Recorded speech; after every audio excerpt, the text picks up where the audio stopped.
Hi friends, ഞാൻ ഫർണിക്ക വിദ്യ അക്കാഡമിയിലെ accountancy അധ്യാപകനാണ്. നമ്മുടെ +2 അക്കൗണ്ടൻസിയുടെ ആദ്യത്തെ ക്ലാസ് ആണ് നമ്മൾ സ്റ്റാർട്ട് ചെയ്യാൻ പോകുന്നത്. ഓൾറെഡി +1 എക്സാം ഈ അടുത്താണ് കഴിഞ്ഞത്. അതുകൊണ്ട് തന്നെ നിങ്ങൾക്ക് എല്ലാവർക്കും അക്കൗണ്ടൻസിയുടെ പല കാര്യങ്ങളും ഓർമ്മയുണ്ടായിരിക്കും. അപ്പോ ഇനി മുമ്പ് പഠിച്ച കുറച്ച് കാര്യങ്ങൾ നമുക്കൊന്ന് റിവൈസ് ചെയ്യാം. +1 അക്കൗണ്ടൻസിൽ നമ്മൾ പഠിച്ച ആദ്യത്തെ കാര്യം എന്ന് പറയുന്നത് ജേർണൽ എൻട്രീസ് എഴുതാനായിരുന്നു. അതിനുശേഷം ജേർണൽസിനെ നമ്മൾ ലെഡ്ജറിലേക്ക് പോസ്റ്റ് ചെയ്യാൻ പഠിച്ചു. ലെഡ്ജർ അക്കൗണ്ടിൽ നിന്ന് നമ്മൾ ട്രയൽ ബാലൻസ് പ്രിപ്പയർ ചെയ്യാൻ പഠിച്ചു. ട്രയൽ ബാലൻസിൽ നിന്ന് നമ്മൾ ഫൈനാൻഷ്യൽ സ്റ്റേറ്റ്മെന്റ്സ് പ്രിപ്പയർ ചെയ്യാൻ പഠിച്ചു. അപ്പൊ ഇത്രയും കാര്യങ്ങളാണ് നമ്മൾ ഫസ്റ്റ് ഇയറിൽ പഠിച്ചത്. അതിന്റെ കണ്ടിന്യൂഷൻ തന്നെയാണ് സെക്കൻഡ് ഇയറിലും ഉള്ളത്. പക്ഷേ ചാപ്റ്ററുകളുടെ എണ്ണം കുറവാണ്, പക്ഷെ കണ്ടന്റ് കുറച്ചുകൂടെ കോംപ്ലിക്കേറ്റഡ് ആണ്. അപ്പൊ +2 അക്കൗണ്ടൻസിയിലെ പ്രധാനപ്പെട്ട 5 ചാപ്റ്റേഴ്സ് നമുക്ക് ആദ്യം നോക്കാം. ഫസ്റ്റ് ചാപ്റ്റർ എന്ന് പറയുന്നത് നോട്ട് ഫോർ പ്രോഫിറ്റ് ഓർഗനൈസേഷൻസ് ആണ്. പ്രോഫിറ്റിന് വേണ്ടി അല്ലാത്ത ഓർഗനൈസേഷൻസിനെ പറ്റിയുള്ള ചാപ്റ്റർ ആണ് ഒന്നാമത്തെ ചാപ്റ്റർ. അതിനുശേഷം വരുന്ന രണ്ടാമത്തെ ചാപ്റ്റർ ആണ് പാർട്ണർഷിപ്പ് അക്കൗണ്ടിംഗ് എന്ന് പറയുന്നത്. 3, 4, 5 ചാപ്റ്ററുകൾ ഒരേ പാറ്റേണിലുള്ളതാണ്. Admission of a partner, retirement and death of a partner and dissolution of a partnership fail. അപ്പൊ ഈ 3 ചാപ്റ്റർ നമുക്ക് കുറച്ചുകൂടെ എളുപ്പത്തിൽ പഠിക്കാൻ സാധിക്കുന്നതാണ്. ഒരു ചാപ്റ്റർ പഠിക്കുമ്പോൾ തന്നെ അടുത്ത ചാപ്റ്ററിന്റെ പകുതി പഠിച്ചതുപോലെയാണ്. പക്ഷെ ആദ്യത്തെ 2 ചാപ്റ്റർ ഇതിൽ നിന്ന് വ്യത്യസ്തമായ രീതിയിലാണ് നമ്മൾ പഠിക്കേണ്ടത്. അപ്പൊ നമുക്ക് ആദ്യത്തെ ചാപ്റ്ററിലേക്ക് പോകാം. First chapter is not for profit organisations ആണ്, അല്ലെങ്കിൽ നോൺ പ്രോഫിറ്റ് ഓർഗനൈസേഷൻസ്. നമുക്കറിയാം ബിസിനസ് നടത്തുന്നത് പ്രോഫിറ്റിന് വേണ്ടിയാണ്.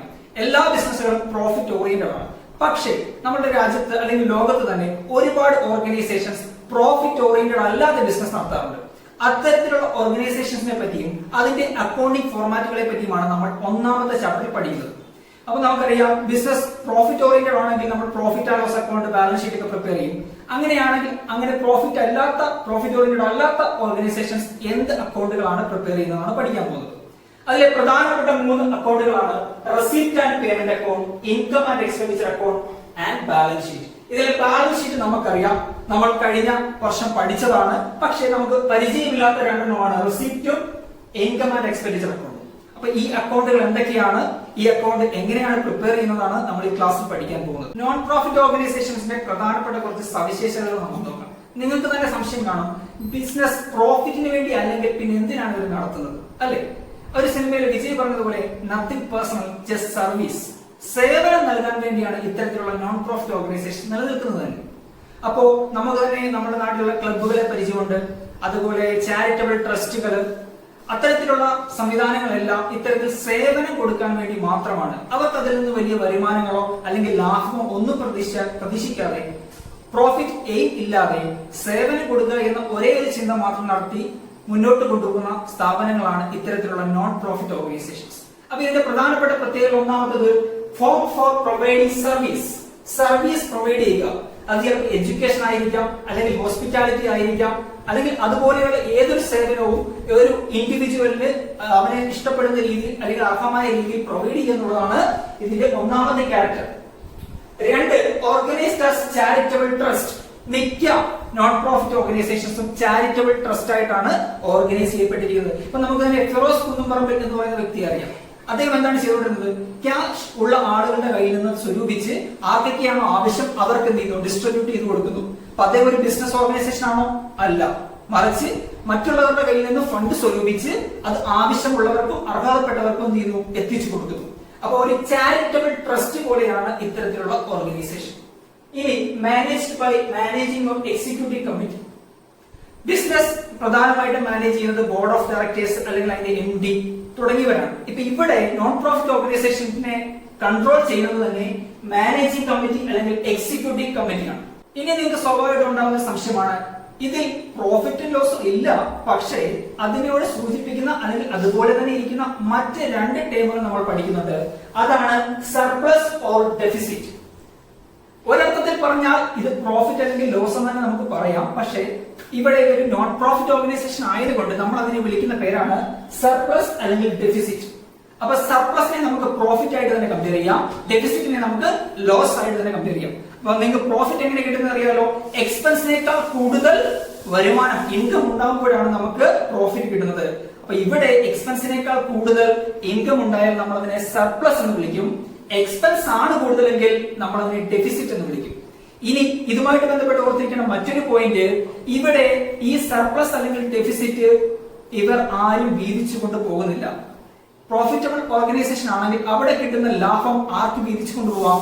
പാർട്ട്നേഴ്സിന് വീതിച്ചു കൊണ്ടുപോകാം. പക്ഷേ ഇവിടെ ഇതിലെ മെമ്പേഴ്സ്, ഇവിടെ പാർട്ട്നേഴ്സ് എന്നല്ല പറയുന്നത്, നമ്മള് മെമ്പേഴ്സ് ഓഫ് ഓർഗനൈസേഷൻ, അവർക്ക് ഒരിക്കലും ഈ സർപ്ലസ് അല്ലെങ്കിൽ ഡെഫിസിറ്റ് വീതിച്ചു കൊണ്ടുപോകാൻ സാധിക്കുകയില്ല, വീതിച്ചു കൊടുക്കുകയുമില്ല. പ്രധാനപ്പെട്ട ക്യാരക്ടറിസ്റ്റിക് നമുക്ക് ഒന്നുകൂടെ നോക്കാം. ഒന്നാമത്തത്, ഇത് പ്രധാനമായിട്ടും എയിം ചെയ്യുന്നത് സേവനം കൊടുക്കാനാണ്. രണ്ട്, ഇത് പ്രധാനമായി ഒരു ചാരിറ്റബിൾ ട്രസ്റ്റ് ആയിട്ടാണ് മിക്ക ആൾക്കാരും ഫോം ചെയ്യുന്നത്.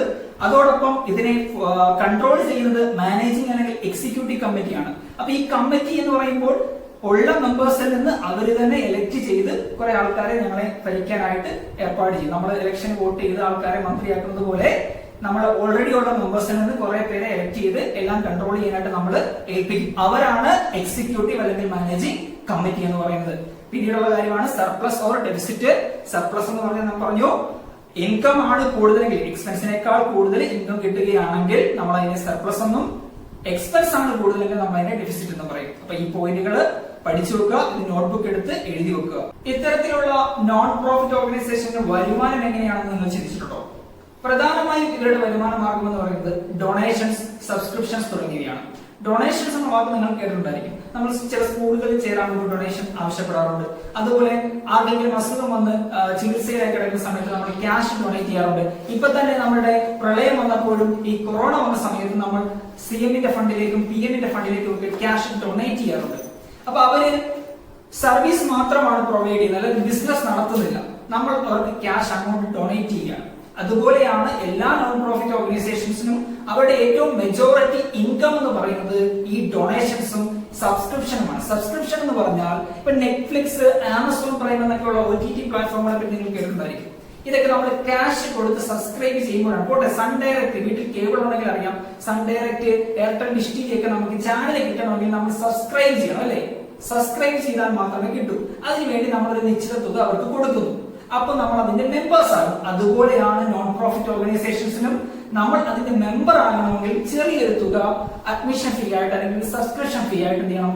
കൊടുക്കണം. അപ്പൊ ഈ ഡൊണേഷൻസും സബ്സ്ക്രിപ്ഷൻ ഫീയുമാണ് പ്രധാനമായിട്ട് നോൺ പ്രോഫിറ്റ് ഓർഗനൈസേഷൻസിന്റെ ഇൻകം എന്ന് പറയുന്നത്. ഇതല്ലാതെ വേറെ കുറച്ച് ഇൻകം കൂടെ ഉണ്ട്, അത് ഡീറ്റെയിൽ ആയിട്ട് നമ്മൾ പിന്നീട് പഠിക്കുന്നതായിരിക്കും. അപ്പോ ആദ്യത്തെ അക്കൗണ്ട് നമ്മൾ പ്രിപ്പയർ ചെയ്യുന്നത് റെസിപ്റ്റ് ആൻഡ് പേയ്മെന്റ് അക്കൗണ്ട് ആണ്. ഓൾറെഡി പറഞ്ഞു കഴിഞ്ഞു, receipt and payment account, income and expenditure account, balance sheet. ഇത് മൂന്നുമാണ് ഈ ചാപ്റ്ററിൽ നമുക്ക് പ്രിപ്പയർ ചെയ്യാനുള്ളത്. അതിൽ ആദ്യത്തെ അക്കൗണ്ട് ആണ് റെസിപ്റ്റ് ആൻഡ് പേയ്മെന്റ് അക്കൗണ്ട്. അതിനെപ്പറ്റി പറയുമ്പോൾ ഞാൻ പറയാം, എക്സാമിന് ഒരിക്കലും receipt and payment account prepare ചെയ്യാൻ ചോദിക്കില്ല. കാരണം റെസിപ്റ്റ് ആൻഡ് പേയ്മെന്റ് അക്കൗണ്ടിൽ നിന്നാണ് നമ്മൾ ഇൻകം ആൻഡ് എക്സ്പെൻഡിച്ചറും ബാലൻസ് ഷീറ്റും പ്രിപ്പയർ ചെയ്യുന്നത്. അപ്പൊ ക്വസ്റ്റ്യനിൽ നമുക്ക് തരുന്നത് റെസിപ്റ്റ് ആൻഡ് പേയ്മെന്റ് അക്കൗണ്ട് ആയിരിക്കും. എങ്കിലും നമ്മൾ അതിന്റെ ഫോർമാറ്റും അതിന്റെ ഘടനയും പഠിച്ചിരിക്കണം. അപ്പൊ റെസിപ്റ്റ് ആൻഡ് പേയ്മെന്റ് അക്കൗണ്ട് എന്ന് പറഞ്ഞാൽ exactly like A cash book അല്ലെങ്കിൽ ഒരു ക്യാഷ് അക്കൗണ്ട്. നമ്മൾ ഫസ്റ്റ് ഇയറിൽ പഠിച്ചതാണ് single column cash book, double column cash book. അപ്പൊ ആ ക്യാഷ് ബുക്കിന്റെ ഒരു എക്സാക്ട് കോപ്പി തന്നെയാണ് റെസിപ്റ്റ് ആൻഡ് പേയ്മെന്റ് അക്കൗണ്ട് എന്ന് പറഞ്ഞാൽ. ആ വാക്കുകൾ തന്നെ ശ്രദ്ധിക്കൂ, റെസിപ്റ്റ്, പേയ്മെന്റ്. നമ്മൾക്ക് ക്യാഷ് കിട്ടുന്നത്, നമ്മൾ പേ ചെയ്യുന്നത്, ഇത് രണ്ടുമാണ് നമ്മൾ ഈ അക്കൗണ്ടിൽ കാണിക്കുന്നത്. ക്യാഷ് മൂലം നമ്മൾ എന്ത് പേയ്മെന്റ് നടത്തിയാലും, ക്യാഷ് മൂലം നമ്മൾ എന്ത് റിസീവ് ചെയ്താലും അതിനെ നമ്മൾ എവിടെ കാണിക്കും? റെസിപ്റ്റ് ആൻഡ് പേയ്മെന്റ് അക്കൗണ്ടിൽ കാണിക്കും. പ്രധാനപ്പെട്ട പ്രത്യേകത എന്ന് പറഞ്ഞാൽ റവന്യൂ നേച്ചറിലുള്ളതും ക്യാപിറ്റൽ നേച്ചറിലുള്ളതും നമ്മൾ റെസിപ്റ്റ് ആൻഡ് പേയ്മെന്റ് അക്കൗണ്ടിൽ കാണിക്കും. അപ്പൊ നിങ്ങൾ സ്വാഭാവികമായിട്ട് ചിന്തിക്കും, എന്തായിരുന്നു റവന്യൂ എക്സ്പെൻഡിച്ചർ, എന്തായിരുന്നു ക്യാപിറ്റൽ എക്സ്പെൻഡിച്ചർ? റവന്യൂ എക്സ്പെൻഡിച്ചർ എന്ന് പറഞ്ഞാൽ അതാത് വർഷം നടക്കുന്ന ദൈനംദിന ചെലവുകളെയാണ് റവന്യൂ എക്സ്പെൻസ് എന്ന് പറയുന്നത്, അല്ലെങ്കിൽ റവന്യൂ എക്സ്പെൻഡിച്ചർ എന്ന് പറയുന്നത്. അതേസമയം നമ്മളൊരു ഫിക്സഡ് അസറ്റ് മേടിക്കാൻ വേണ്ടി 10 ലക്ഷം രൂപ ചെലവാക്കുന്നു, അങ്ങനെയുള്ള ചെലവുകളെയാണ് നമ്മൾ ക്യാപിറ്റൽ എക്സ്പെൻഡിച്ചർ എന്ന് പറയുന്നത്. ലോങ് ടേം നമ്മളുടെ എക്സ്പെൻസുകളെയാണ് ക്യാപിറ്റൽ എക്സ്പെൻഡിച്ചർ എന്ന് പറയുന്നത്. അതുപോലെയാണ് റവന്യൂ ഇൻകം. ദൈനംദിന പ്രവർത്തനങ്ങളിൽ നമുക്ക് കിട്ടുന്ന ഇൻകമാണ് റവന്യൂ ഇൻകം. ലോങ് ടേം ആയിട്ട് നമ്മൾ ചെലവാക്കുന്നതിൽ നമുക്ക് കിട്ടുന്ന ഇൻകത്തെയാണ് നമ്മൾ ക്യാപിറ്റൽ ഇൻകം എന്ന് പറയുന്നത്. ഫോർ എക്സാമ്പിൾ, നമ്മുടെ വീട്ടിൽ കിടക്കുന്ന അല്ലെങ്കിൽ കമ്പനി കിടക്കുന്ന ഒരു വണ്ടിയോ അല്ലെങ്കിൽ ഒരു ഫർണിച്ചറോ നമ്മൾ എടുത്ത് വിറ്റു, അവിടെ നിന്ന് കിട്ടുന്ന ഇൻകത്തെ നമുക്ക് ക്യാപിറ്റൽ ഇൻകം എന്ന് പറയാം. അതേസമയം നമ്മുടെ കമ്പനി ഒരു മൊബൈൽ മാനുഫാക്ചറിംഗ് കമ്പനി ആണെങ്കിൽ ആ മൊബൈൽ വിറ്റുന്ന കാശിനെ നമുക്ക് റവന്യൂ ഇൻകം എന്ന് പറയാം. ഇനി നമുക്ക് റെസിപ്റ്റ് ആൻഡ് പേയ്മെന്റ് അക്കൗണ്ടിന്റെ ഫോർമാറ്റ് ഒന്ന് നോക്കാം. ഇതിൽ ഐറ്റംസ് ഒക്കെ കാണുമ്പോൾ നിങ്ങൾക്ക് കുറച്ച് കോംപ്ലിക്കേറ്റഡ് ആയിട്ട് തോന്നും, എന്നാൽ കുറച്ച് കാര്യങ്ങൾ നമുക്ക് അറിയാവുന്നതുകൊണ്ട് എന്തായാലും നമ്മുടെ റെസിപ്റ്റ് ആൻഡ് പേയ്മെന്റ് അക്കൗണ്ടിന്റെ ഫോർമാറ്റ് ഒന്ന് നോക്കിക്കോളൂ. particulars amount എന്നുള്ളതാണ് ഫോർമാറ്റ്. അതിൽ ഐറ്റംസ് റെസിപ്റ്റ് സൈഡ് നോക്കുക. ഏതൊക്കെ ഐറ്റംസ് ആണുള്ളത്? Balance brought down, cash in hand, cash at bank എന്നാണ് കൊടുത്തിരിക്കുന്നത്. ക്യാഷ് ഇൻ ഹാൻഡ് എന്ന് പറഞ്ഞാൽ നമ്മുടെ കയ്യിലുള്ള ക്യാഷ്, അറ്റ് ബാങ്ക് എന്ന് പറഞ്ഞാൽ നമ്മുടെ ബാങ്ക് അക്കൗണ്ടിൽ ബാലൻസ് ആയിട്ടുള്ളത്. ഇതിനെ നമ്മൾ ഓപ്പണിംഗ് ബാലൻസ് എന്നാണ് പറയുന്നത്. ഇനി നിങ്ങൾ നേരെ ക്രെഡിറ്റ് സൈഡിന്റെ അവസാനം നോക്കിയേ, ബാലൻസ് C/D എന്ന് കൊടുത്തിട്ടുണ്ട്. അപ്പൊ അതെന്തായിരിക്കും? ക്ലോസിംഗ് ബാലൻസ് ആയിരിക്കും. ഡെബിറ്റ് സൈഡിൽ ഓപ്പണിംഗ് ബാലൻസും ക്രെഡിറ്റ് സൈഡിന്റെ അവസാനമാണ് നമ്മൾ ക്ലോസിംഗ് ബാലൻസ് എഴുതുന്നത്. അതിനുശേഷമുള്ള ഐറ്റംസ് നോക്കുക, അവരുടെ റെസിപ്റ്റുകളാണ്, അവർക്ക് കിട്ടുന്ന വരുമാനമാണ് നോക്കുക. Subscriptions, general donations, sale of newspaper അല്ലെങ്കിൽ periodicals, interest, investment, locker rent, sale of scraps, proceeds from charity show, miscellaneous receipt, grant in need, legacies, specific donations, sale of investment, sale of fixed rate. ഒരുപാട് items ഉണ്ട്. അത് കാണുമ്പോൾ തന്നെ നമുക്ക് tension ആവും. ഇത്രയും കാര്യങ്ങൾ നമ്മൾ എങ്ങനെ ഓർത്ത് വെക്കും, അല്ലെ പഠിച്ചു വെക്കും. പരീക്ഷയ്ക്ക് ഇത്രയും ഐറ്റംസ് വരില്ല എങ്കിലും ഇതിൽ ഓരോ ഐറ്റംസും എന്താണെന്ന് നമ്മൾ ഡീറ്റെയിൽഡ് ആയിട്ട് പഠിക്കുന്നതായിരിക്കും. പേയ്മെന്റ് സൈഡ് നോക്കിയാൽ നമുക്ക് അവിടെ ഒരു ബാലൻസ് ബ്രോട്ട് ഡൗൺ കാണാം. നമ്മുടെ ബാങ്ക് അക്കൗണ്ടിൽ ബാലൻസ് 0-നും താഴെയാണെങ്കിൽ നമ്മൾ അതിനെ എന്ത് വിളിക്കും? ഓവർ ഡ്രാഫ്റ്റ് എന്ന് വിളിക്കും. ബാങ്ക് ഓവർ ഡ്രാഫ്റ്റ് എന്നാണ്. നമ്മുടെ അക്കൗണ്ട് 0 കഴിഞ്ഞാൽ നമുക്ക് ബാങ്ക് കുറച്ച് സമയത്തേക്ക് ക്യാഷ് വിഡ്രോ ചെയ്യാനായിട്ടുള്ള അനുവാദം തരും. അങ്ങനെ നമ്മൾ വിഡ്രോ ചെയ്യുന്ന എമൗണ്ടിനെയാണ്, എക്സസ് വിഡ്രോവലിനെയാണ് ബാങ്ക് ഓവർ ഡ്രാഫ്റ്റ് എന്ന് പറയുന്നത്. പിന്നീട് നമുക്കറിയാവുന്ന പേയ്മെന്റ്സ് ആണ് വേജസ് ആൻഡ് സാലറീസ്, വേതനവും ശമ്പളവും, റെന്റ് വാടക, റേറ്റ്സ് ആൻഡ് ടാക്സസ് നികുതി, insurance, printing and stationery, postage, advertisement, sundry expense, telephone charges, അങ്ങനെ നിരവധി ഐറ്റംസ് ആണ് നമുക്ക് എക്സ്പെൻസ് ആയിട്ട് അല്ലെങ്കിൽ പേയ്മെന്റ് ആയിട്ട് കൊടുത്തിരിക്കുന്നത്. ഇതിൽ ഓരോ ചില ഐറ്റംസിന്റെ പേര് കാണുമ്പോൾ തന്നെ നമുക്കറിയാം. ഇപ്പൊ ടെലിഫോൺ ചാർജ് എന്ന് പറഞ്ഞാൽ നമുക്കറിയാം എക്സ്പെൻസ് ആണ്. ഇൻട്രസ്റ്റ് റിസീവ്ഡ് എന്ന് പറഞ്ഞാൽ നമുക്കറിയാം ഇൻട്രസ്റ്റ് കിട്ടി, പലിശ കിട്ടി, അതൊരു റെസിപ്റ്റ് ആണ്. അപ്പൊ ചില കാര്യങ്ങൾ ഇതുപോലെ നമുക്ക് പേര് കേൾക്കുമ്പോൾ തന്നെ അതൊരു എക്സ്പെൻസ് ആണോ അല്ലെങ്കിൽ ഇൻകം ആണോ എന്ന് നമുക്ക് തിരിച്ചറിയാൻ സാധിക്കും. പക്ഷെ ചില ഐറ്റംസ് നമുക്കത് പെട്ടെന്ന് പേര് കണ്ടുകൊണ്ട് മാത്രം തിരിച്ചറിയാൻ സാധിക്കില്ല. അങ്ങനെയുള്ള ഐറ്റംസ് നമ്മൾ സ്പെസിഫിക് ആയിട്ട് ലേറ്റർ പാർട്ട് നമ്മൾ പഠിക്കുന്നതായിരിക്കും. അപ്പൊ ഇതാണ് റെസിപ്റ്റ് ആൻഡ് പേയ്മെന്റ് അക്കൗണ്ടിന്റെ ഫോർമാറ്റ്. ഈ ഫോർമാറ്റ് കാണാതെ പഠിക്കാൻ ശ്രമിക്കരുത്. ഓരോ ഐറ്റംസും എന്താണെന്ന് നോക്കി മനസ്സിലാക്കിയാണ് പഠിക്കേണ്ടത്. അതിൽ അറിയാൻ പാടില്ലാത്ത ടഫായിട്ടുള്ള ഐറ്റംസ് നമ്മൾ സെപ്പറേറ്റ് വീഡിയോ ചെയ്ത് പഠിക്കുന്നതായിരിക്കും. റെസിപ്റ്റ് ആൻഡ് പേയ്മെന്റ് അക്കൗണ്ട് പഠിച്ചു കഴിയുമ്പോൾ നമ്മൾ അടുത്തതായിട്ട് പോകുന്നത് ഇൻകം ആൻഡ് എക്സ്പെൻഡിച്ചർ അക്കൗണ്ട് ആണ്. അപ്പോ ഈ പേരിലിട്ട് പലപ്പോഴും മിസ്റ്റേക്ക് പറ്റാറുണ്ട്. നമ്മൾ ഇൻകം ആൻഡ് എക്സ്പെൻഡിച്ചർ എന്നാണ് പറയുന്നെങ്കിലും അക്കൗണ്ട് വരയ്ക്കുമ്പോൾ ആദ്യം എക്സ്പെൻഡിച്ചറും ക്രെഡിറ്റ് സൈഡിൽ ഇൻകവും ആണ് കാണിക്കുന്നത്. ഫോർ എക്സാമ്പിൾ നമ്മുടെ പ്രോഫിറ്റ് ആൻഡ് ലോസ് അക്കൗണ്ടിൽ നമ്മൾ എങ്ങനെയാണോ ചെയ്യുന്നത് അതിന് ഏകദേശം തുല്യമായിട്ട് തന്നെയാണ് ഇൻകം ആൻഡ് എക്സ്പെൻഡിച്ചർ അക്കൗണ്ടിൽ ചെയ്യുന്നത്. ഡെബിറ്റ് സൈഡിൽ എല്ലാ എക്സ്പെൻസുകളെ എഴുതുകയും ക്രെഡിറ്റ് സൈഡിൽ എല്ലാ ഇൻകത്തെയും ക്രെഡിറ്റ് ചെയ്യുകയും ചെയ്യും. അപ്പോൾ ഏകദേശം നമുക്ക് പറയാം പ്രോഫിറ്റ് ആൻഡ് ലോസ് അക്കൗണ്ടിന്റെ എക്സാക്ട് കോപ്പി അല്ലെങ്കിലും ഏകദേശം ഒരുപോലെ തന്നെയാണ് ഇൻകം ആൻഡ് എക്സ്പെൻഡിച്ചർ അക്കൗണ്ട്. അപ്പൊ മറക്കരുത്, എക്സ്പെൻഡിച്ചർ ആണ് ആദ്യം എഴുതുന്നത്, അതിനുശേഷമാണ് ഇൻകം എഴുതുന്നത്. പക്ഷെ പേര് ഇൻകം ആൻഡ് എക്സ്പെൻഡിച്ചർ അക്കൗണ്ട് എന്നാണ്. റെസിപ്റ്റ് ആൻഡ് പേയ്മെന്റ് അക്കൗണ്ടിൽ നിന്നും ഇൻകം ആൻഡ് എക്സ്പെൻഡിച്ചർ അക്കൗണ്ടിലേക്ക് വരുമ്പോൾ പ്രധാനപ്പെട്ട വ്യത്യാസം എന്ന് പറയുന്നത് ഇവിടെ നമ്മൾ റവന്യൂ എക്സ്പെൻഡിച്ചറും റവന്യൂ ഇൻകവും മാത്രമാണ് എടുക്കുന്നത്. റെസിപ്റ്റ് ആൻഡ് പേയ്മെന്റ് അക്കൗണ്ടിൽ നമ്മൾ എല്ലാം എടുക്കും, ക്യാഷ് ട്രാൻസാക്ഷൻസ് എല്ലാം എടുക്കും, നോൺ ക്യാഷ് ഐറ്റംസ് ഒന്നും ഉൾപ്പെടുത്തില്ല. പക്ഷെ ഇവിടെ റവന്യൂ നേച്ചറിലുള്ള എക്സ്പെൻസും റവന്യൂ നേച്ചറിലുള്ള ഇൻകവും മാത്രമാണ് എടുക്കുന്നത്. അതാണ് ഇന്നത്തെ പ്രധാനപ്പെട്ട ഇമ്പോർട്ടൻസ്. അത് കൂടാതെ നോൺ ക്യാഷ് എക്സ്പെൻസുകളായിട്ടുള്ള depreciation, provision for bad debts തുടങ്ങിയ ഐറ്റംസും ഈ ഇൻകം ആൻഡ് എക്സ്പെൻഡിച്ചർ അക്കൗണ്ടിൽ നമ്മൾ ഉൾപ്പെടുത്തും. ഡിപ്രീസിയേഷൻ എന്താണെന്ന് ഓർമ്മയുണ്ടോ? ഡിപ്രീസിയേഷൻ നമ്മൾ പഠിച്ചിട്ടുണ്ട്. Decrease in the value of asset അല്ലെങ്കിൽ spreading the cost of asset over its useful life. ഈ രണ്ട് ഡെഫിനിഷൻസും നമ്മൾ പഠിച്ചിട്ടുണ്ട്. ഒരു അസറ്റിന്റെ വാല്യൂയിൽ ഉണ്ടാകുന്ന മൂല്യച്യുതിയാണ് നമ്മൾ ഡിപ്രീസിയേഷൻ എന്ന് പറയുന്നത്. അത്തരത്തിലുള്ള ഡിപ്രീസിയേഷൻ ഒരു നോൺ ക്യാഷ് എക്സ്പെൻസ് ആണ്. അതായത് നമ്മൾ ഒരു കാർ വാങ്ങിച്ചു കഴിഞ്ഞാൽ ഓരോ വർഷം കഴിയുന്നതോറും അതിന്റെ വില കുറഞ്ഞുകൊണ്ടേയിരിക്കും. അപ്പൊ അതൊരു ചെലവായിട്ട് നമ്മൾ അക്കൗണ്ടിൽ കാണിക്കാറുണ്ടായിരുന്നു. പക്ഷെ നിങ്ങൾ ആലോചിച്ച് നോക്കിയേ, കാറിന്റെ വില കുറയുന്നു, ഓരോ വർഷം 10,000 വെച്ച് നമ്മൾ കുറച്ച് കാണിക്കുന്നു. ആക്ച്വലി നമ്മുടെ കയ്യിൽ നിന്ന് ഈ 10,000 രൂപ പോകുന്നുണ്ടോ? നമ്മൾ ആർക്കെങ്കിലും 10,000 രൂപ എടുത്ത് കൊടുക്കുന്നുണ്ടോ? ഇല്ല. പക്ഷെ നമ്മൾ അക്കൗണ്ടിൽ എന്തെങ്കിലും കാണിക്കുന്നുണ്ട്. പക്ഷെ അതുകൊണ്ട് അത് തന്നെ അതൊരു നോൺ ക്യാഷ് എക്സ്പെൻസ് ആണ്. അത്തരത്തിലുള്ള നോൺ ക്യാഷ് എക്സ്പെൻസ് നമ്മൾ റെസിപ്റ്റ് ആൻഡ് പേയ്മെന്റ് അക്കൗണ്ടിൽ എന്തിയില്ല, കാണിക്കില്ല. മറിച്ച് ഇൻകം ആൻഡ് എക്സ്പെൻഡിച്ചർ അക്കൗണ്ടിൽ നമ്മളത് കാണിക്കും. നിങ്ങൾ ഇത് ടഫായിട്ട് തോന്നുകയാണെങ്കിൽ ഓർത്താൽ മതി, പ്രോഫിറ്റ് ആൻഡ് ലോസ് അക്കൗണ്ടിൽ നമ്മൾ എന്ത് കാണിക്കും? ഡിപ്രീസിയേഷൻ കാണിക്കും. അതുപോലെ തന്നെയാണ് provision for bad debts. Bad debts എന്ന് പറഞ്ഞാൽ എന്തായിരുന്നു?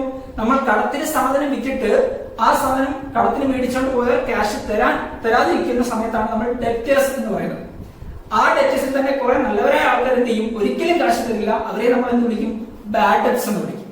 അപ്പൊ അത്തരത്തിലുള്ള ബാഡ് ഡെറ്റ്സ് മുൻകൂട്ടി കണ്ടുകൊണ്ട് നല്ല ബുദ്ധിയുള്ള കടക്കാരെന്ത് ചെയ്യും? പ്രൊവിഷൻ തയ്യാറാക്കും. അത്തരത്തിലുള്ള പ്രൊവിഷനും നമ്മൾ ഇൻകം ആൻഡ് എക്സ്പെൻഡിച്ചർ അക്കൗണ്ടിൽ എടുക്കുന്നതാണ്. പ്ലസ് ടു അക്കൗണ്ടൻസിയുടെ ഒന്നാമത്തെ ചാപ്റ്റർ ആണ് നമ്മൾ ഇന്ന് ഡിസ്കസ് ചെയ്തത്. അതിൽ കുറച്ച് കാര്യങ്ങളെ പറഞ്ഞിട്ടുള്ളൂ. അപ്പൊ ഈ തന്നിരിക്കുന്ന അല്ലെങ്കിൽ പഠിപ്പിച്ച കുറച്ച് കാര്യങ്ങൾ നിങ്ങൾ നോട്ട് എഴുതി കൃത്യമായിട്ട് പഠിക്കുക. പഠിപ്പിച്ച കാര്യങ്ങൾ ഒന്നുകൂടെ ഒന്ന് റിവൈസ് ചെയ്ത് പറയാം. നമ്മൾ പഠിച്ചത് നോൺ പ്രോഫിറ്റ് ഓർഗനൈസേഷനെ പറ്റിയാണ്. അതിന്റെ ഫീച്ചേഴ്സ്, അതിന്റെ എക്സാമ്പിൾസ് ഒക്കെ നമ്മൾ പറഞ്ഞു. അത് ആ ചാപ്റ്ററിൽ നമ്മൾ പ്രിപ്പയർ ചെയ്യുന്ന അക്കൗണ്ടുകളെ പറ്റി ചെറുതായിട്ടെങ്കിലും നമ്മൾ പറഞ്ഞിട്ടുണ്ട്. അപ്പൊ അതിന്റെ ഫോർമാറ്റ് നിങ്ങൾ കൃത്യമായിട്ട് എഴുതിയെടുത്ത് പഠിക്കുക. അതിനുശേഷം ഡീറ്റെയിൽഡ് ആയിട്ട് പ്രോബ്ലംസിലേക്ക് നമുക്ക് അടുത്ത ക്ലാസ്സിൽ കടക്കാവുന്നതാണ്. സോ അതുവരെ ഗുഡ് ബൈ.